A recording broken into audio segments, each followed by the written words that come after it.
In the fog-shrouded town of Emberwood, where crooked cobblestone streets twisted like veins through ancient oak forests, lived a boy named Thorn.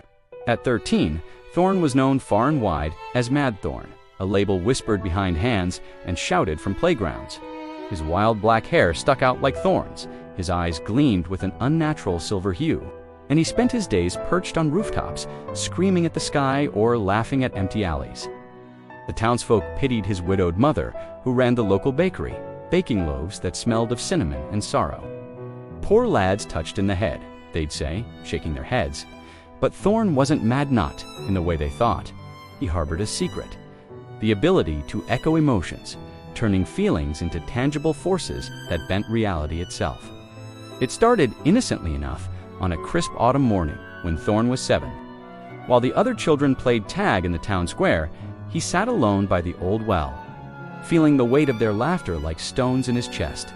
Loneliness swelled inside him, and suddenly the ground trembled. A gust of wind whipped through the square, knocking over market stalls and sending apples rolling like fleeing mice. The villagers blamed a freak storm, but Thorn knew better. His sadness had echoed outward, manifesting as chaos. Terrified, he hid the truth. But as years passed, the echoes grew stronger. Joy could bloom flowers from cracks in the pavement.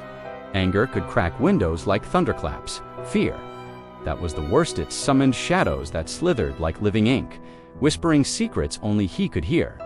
Thorn's mother, Alara, tried to shield him. "You're special, my Thorn," she'd say, brushing his hair with flour-dusted hands. But the town grew wary. Whispers turned to accusations when strange events plagued Emberwood. A farmer's rage-fueled echo shattered his barn. A widow's grief flooded the riverbanks.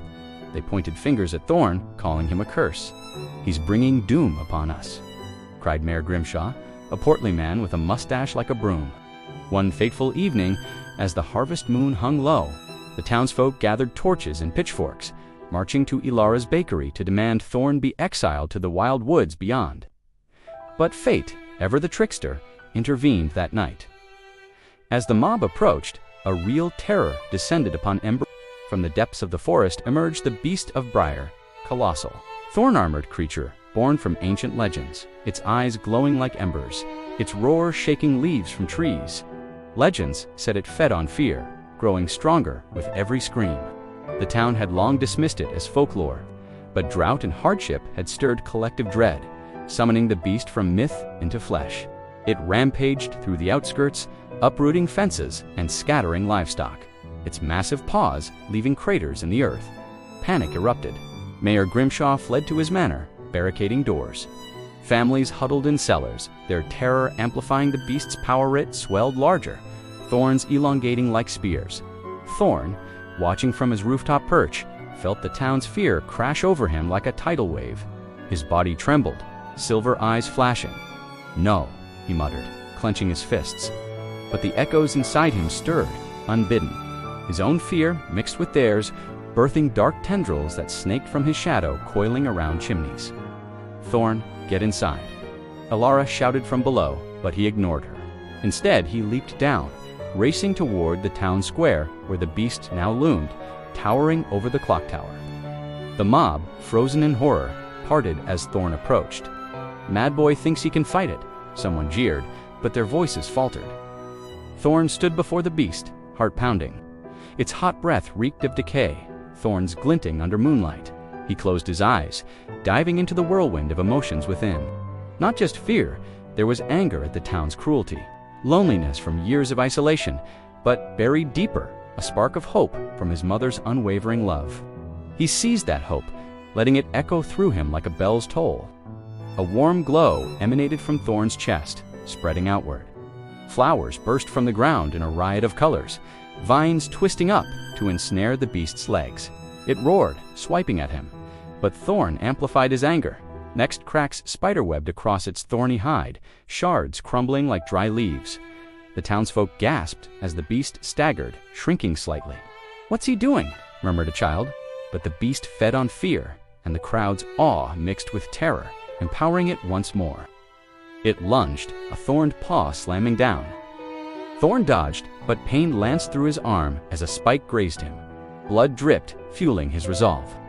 "You think I'm mad," he shouted at the beast stand, the town. "Maybe I am, but this madness is mine." He unleashed everything, a torrent of echoed emotions. Joy from childhood memories bloomed into blinding light, searing the beast's eyes. Sorrow from lost friends summoned rain that softened its armor to mud.